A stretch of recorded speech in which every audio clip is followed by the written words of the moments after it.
பிள்ளையார் பற்றி ஸ்ரீ கற்பக பிள்ளையாரை வணங்குகிறேன். ஆதித்யாய சோமாய மங்களாய புதாயச குரு சுக்கிர சனி பெயர்ச்ச ராகுவே கேதுவே நமோ நமக. குருவே துணை, குருவே போற்றி, குருவை வணங்குகிறேன். நமது வாழ்க வளமுடன் ஜோதிடம் சேனல் நேயர்கள் அனைவருக்கும் அஸ்ட்ரோ டிஎஸ் மோகன் ராவின் அன்பான வணக்கம், வாழ்த்துக்கள். இப்போ நாம் இந்த வீடியோவில் காணொலியில் என்ன பார்க்க போகிறோம் அப்படின்னா 2024 புத்தாண்டு பலன்கள் 12 ராசிக்கும் தனித்தனி வீடியோ வரப்போது பாருங்கள். புத்தாண்டு பலன்கள் அப்படின்னு சொல்லும்போது கடந்த காலங்களில் போன வருஷத்தில் 2022 விட 2023 பரவாயில்ல.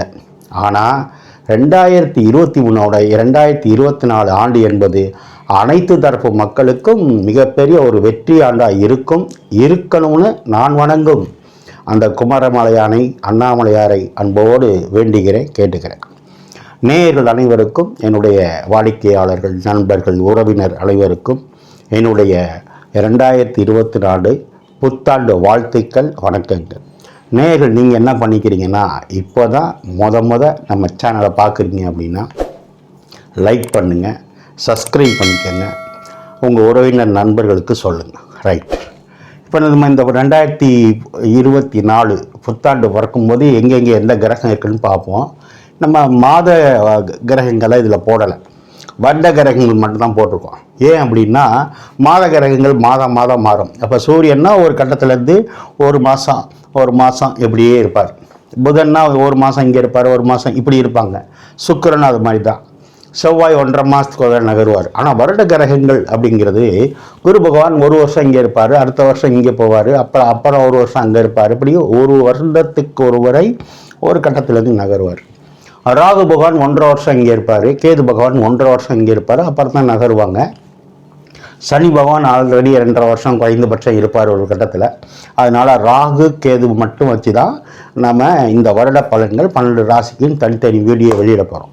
இப்போ இந்த 2024 பயிற்சி இருக்கா சார்னா இருக்குது, குரு பயிற்சி மட்டும் இருக்குது. எப்போ அது ஏப்ரல் மாதம் லாஸ்ட்டில், மே முதல் வாரத்தில் இருக்கும். அது அக்யூரேட்டாக அது எந்த டயத்தில் வருதுங்கிறது தனியாக நம்ம அந்த குரு பயிற்சி வீடியோ சொல்லும்போது விரிவாக சொல்கிறேன். இப்போது இந்த 2024 பிறக்கும்போது கட்டத்தில் இருக்க கிரகங்கள் நிலைமைகள் இதுதான். நம்ம தொடர்ந்து வீடியோக்குள்ளே போகும்போது நிறைய விஷயங்கள் பார்ப்போம். உண்மையிலேயே இந்த ஆண்டு சிறப்பாக இருக்கும். அதற்கு உங்களுடைய ஆதரவு வேணும். ஏன்னா நீங்கள் இல்லைன்னா நான் இல்லை. என்னுடைய கடவுள், கோவில் எல்லாமே நீங்கள் தான். உங்களுடைய உற்சாகமும் உங்களுடைய ஆதரவும் தான் நான் இந்த அளவுக்கு வேகமாக வளர்ந்துட்டு வர்றதுக்கு காரணம். உங்களுக்கு என்னுடைய மனப்பூர்வமான மீண்டும் 2024 புத்தாண்டு வாழ்த்துக்கள். ஓம் நமச்சிவாய. நாம் இப்போ துலாம் ராசியை பார்ப்போம். துலாம் ராசி அப்படின்னா சுக்கிரனுடைய ஆட்சி பெற்ற ராசி, காலப்புருஷனுக்கு 7வது ராசி. துலாம் சம்மந்தப்படாமல் எந்த தொழிலும் நடக்காது, எந்த குடும்ப வாழ்க்கையும் நடக்காது. ஏன்னா காலப்புருஷனுக்கு 7 சப்தமம் சொல்கிறது. நிறைய பேர் நீதிபதியாக இருப்பாங்க, பஞ்சாயத்து தலைவராக இருப்பாங்க, அரசியல்லையும் இருக்காங்க, ஆசிரியர், ஜோசியர், வழக்கறிஞர் நிறைய பேர் இருக்காங்க, நீதிபதிகள் நிறைய பேர் இருக்காங்க. அப்படி ஒரு ராசி துலாம் ராசி. அந்த துலாம் ராசிக்கு இந்த புத்தாண்டு 2024 புத்தாண்டு எப்படி இருக்குன்னு பார்ப்போம். முதல்ல நீங்கள் பார்க்க வேண்டியது 12ஆம் இடத்துல கேது பகவான் இருக்கார். 12 அப்படின்னா மறைவு ஸ்தானம், 12 அப்படின்னா பின்னாடி புரடி பகுதி, 12 அப்படின்னா கால் பாதம்னு சொல்கிறது. அப்போ கேது பகவான் அங்கே இருந்தால் என்ன அர்த்தம்? 12 தான் மோட்சஸ்தானம், 12 தான் வெளிநாட்டு தொடர்பு, 12 தான் கூட்டு குடும்பம், 12 தான் படுக்கை சுகம், இப்படிலாம் சொல்கிறது. அப்போ கேது பகவான் 12ஆம் இடத்துல இருக்கும்போது ஆன்மீக நாட்டம் அதிகமாகும், மாற்று கருத்தே கிடையாது. நல்ல சிந்தனை புத்தியில் வரும், ஆன்மீக சிந்தனைகள் நிறையா வரும். ஆன்மீக கோவில்களுக்கு நிறைய போவீங்க. ஐயப்பன் கோயிலுக்கு போகிறது, பழனி முருகன் கோயிலுக்கு பாத யாத்திரை போகிறது, வைத்தீஸ்வரன் கோயிலுக்கு போகிறது, அன்னதானத்தில் கலந்துக்கிறது, உங்கள் ஊரில் குலதெய்வம் கோயில் எடுத்து கட்டிடுறது, அந்த திருவிழாவில் கலந்துக்கிட்டு அன்னதானம் செய்கிறது, இப்போ நிறைய அந்த ஆன்மீகம் சம்மந்தப்பட்ட விஷயங்கள் நிறைய உங்களுக்கு வரும். ஏன்? காலப்புருஷனுக்கு 6ஆம் இடம், உங்களுக்கு 12ஆம் இடம். அப்போ 12ஆம் இடம் 6ஆம் இடம் சம்மந்தப்படும் போது வெளியில் போய் தொழில் பண்ணுறதுக்கு வாய்ப்பு இருக்கும். வெளியூர் அல்லது படிக்கிற பிள்ளைங்களாக இருந்தால் வெளியில் போய் காலேஜ் இதில் வாய்ப்பு இருக்குது. ரைட். அடுத்து பார்த்தீங்கன்னா 1 2 3 4 5 5ல் குலதெய்வம் வலுவாக இருக்குது. உங்கள் தெய்வம்னா யார் வருவா? உங்களுக்கு கருப்பர் தான், ஐயனார் தான், முனீஸ்வரன் தான், காளியம்மன் தான், மதுரை வீரன் தான். அப்போ அது வலுவாக இருக்குது. இது ஒன்று போதும் சார். 5ஆம் இடம், 6ஆம் இடம், 7ஆம் இடம் வலுவாக இருக்குது இந்த வருஷம் ஃபுல்லாக. குரு மட்டும் அவர் 8க்கு போவார். குரு 8க்கு போனாலும் அவர் 2ஆம் இடத்தை பார்ப்பார். அதனால் நீங்கள் பயப்பட வேண்டியதில்லை. அதே மாதிரி உங்களுக்கு 12ஆம் இடத்துல இருக்க கேது பகவானையும் பார்ப்பார். திரும்ப உங்களுக்கு 4ஆம் இடத்தையும் பார்ப்பார். அதனால் குரு போனாலும் பாதிப்பு இல்லை. ஏன்னா குரு பார்வை எப்போ கோடி நன்மை தரும். குரு தானே, அவருடைய காரகத்துவம் மாறாது. இல்லை என்னதான் இருந்தாலும் பெரிய மனுஷன் தான், நல்லது தான் பண்ணுவார். சரி, அப்போ 5ன்னா நான் சொன்ன மாதிரி குல தெய்வம் வலுவாக இருக்குது. உயர்கல்வி உண்டு. அதுவும் சனியாக இருக்கிறதுனால இன்ஜினியரிங் படிக்கலாம், லா படிக்கலாம். மருத்துவத்துறைக்கும் சனியும் வருவார், மறந்துடக்கூடாது. ஆசிரியருக்கும் சனி வருவார். ஏன்? Black board. ஆசிரியர் எங்கே பாடம் நடத்துகிறாங்க? பிளாக் போர்டெலாம் நடத்துகிறாங்க. அப்போ சனியின் நிறம் என்ன? கருப்பு. அப்போ ஆசிரியர் டீச்சிங்கில் என்ன எடுக்கலாம். பொதுவாகவே துலாம் ராசிக்காரங்க நல்லா நிறையா பேசுவாங்க. ஏன்னா செவ்வாயோட வீடு 2ஆம் வீடாக வருது. நிறைய பேர் ஆசிரியராக இருப்பாங்க, பேச்சு போட்டியில் பிரைஸ் வாங்குவாங்க, அரசியல் கட்சியில் மேடை பேச்சாளராக இருப்பாங்க, ஒரு சிலர் ஜோசியராக இருப்பாங்க, இப்போ தான் சொன்னேன் நீதிபதியாக இருப்பாங்கன்னு. ஆக வாக்கு ஸ்தானாதிபதி செவ்வாயாக வர்றதுனால பேச்சு இவங்கள்ட்ட கொடுத்தா மீள முடியாது. மெமரி பவர் நல்லாயிருக்கும். ஏன்னா பாக்கியாதிபதி புதன், 12ஆம் இடம் புதன். அப்போ புதன் தான் ஷார்ப் பிரெயினுக்கு, ஞாபக சக்திக்கு, பொடி நரம்புக்கு, அதெல்லாம் புதன். அப்போ மெமரி பவர் நல்லாயிருக்கும். இந்த ஆண்டு முழுவதும் சிறப்பு சார். துலாம் ராசிக்கு 6ல் ராகு மறையலாம். 6ஆம் இடம் பாவகிரகம் மறையலாம். ஜோசியம் சொல்லுது, ஜோதிடம் சொல்லுது. அப்போ எதிரி இல்லை, கடன் இல்லை. 2023 கடன் வாங்கி மாட்டிக்கிட்டீங்க. அப்புறம் நான் சொன்னி ஜாதகமெல்லாம் பார்த்து உங்களுக்கு விளக்கமெல்லாம் கொடுத்தேன், தப்பிச்சுக்கிட்டீங்க. இன்னும் கொஞ்சோண்டு இருக்குது சார். நீங்கள் போன வாரம் ஒருத்தர் பேசினார் சார், தப்பிச்சுக்கிட்டே நீங்கள் சொன்ன மாதிரி கொஞ்சோண்டு இருக்குது, அதையும் அடைச்சிடலாம். ஆக இந்த சனி எங்கே பார்க்குறாரு? 10ஆம் பார்வையாக உங்களுக்கு 2ஆம் இடத்தை பார்க்குறாரு. குரு இங்கே வந்து 2ஆம் இடத்தை பார்ப்பார். அது சனியும் குருவும் 2ஆம் இடத்தை பார்க்கும்போது பணம் வரும், தொழில் ஓடும்.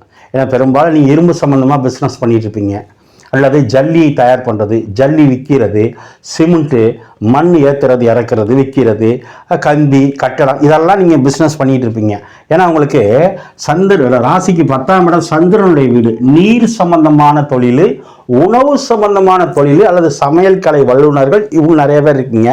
ஹோட்டல் நடத்துகிறவங்க நிறைய பேர் இருப்பீங்க. ஏன்னா 11ஆம் இடம் சூரியன் நெருப்பு, 2ஆம் இடம் பணம் வர்றது செவ்வாய், அதுவும் நெருப்பு, 10ஆம் இடம் நீர்.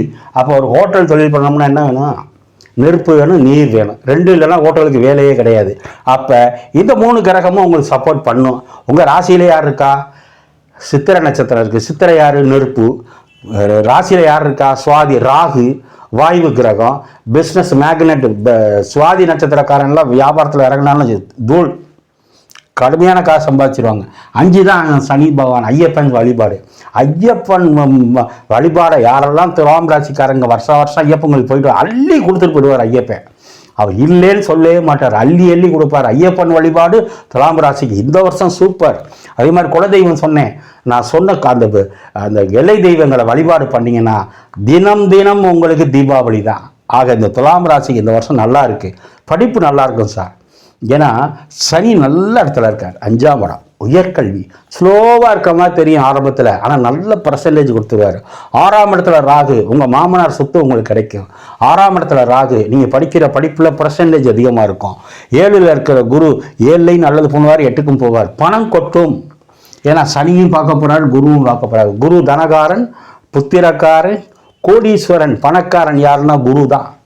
அப்போ சனியும் பார்த்து குருவும் 2ஆம் இடத்தை பார்த்துட்டா, 12ஆம் இடத்தை பார்த்துட்டா பணம் கொட்டும். சேர்த்து வைக்கணும். ஏன்னா 12ஆம் இடம் சேமிப்பும் 12ஆம் இடம் தான், விரயமும் 12ஆம் இடம் தான். சேர்த்து வைக்கணும்.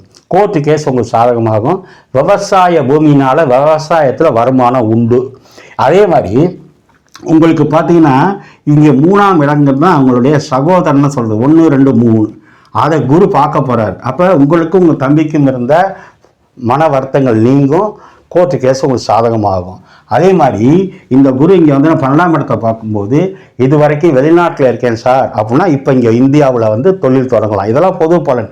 10ஆம் இடம் தொழில், என்ன தொழில் பண்ணுறீங்களோ லாபம் லாபம் லாபம் சார். நீங்கள் வந்து நீர் சம்பந்தமாக தொழில் பண்ணால் பால் பாக்கெட் கடை வச்சுருக்கேன், அல்லது கூல்ட்ரிங்க்ஸ் கடை வச்சுருக்கேன், அல்லது வாட்டர் டேங்க்கு தண்ணி லாரி சர்வீஸ் பண்ணிக்கிட்டு இருக்கேன், இதெல்லாம் செய்கிறவங்களுக்கு இந்த வருஷம் லாபம்.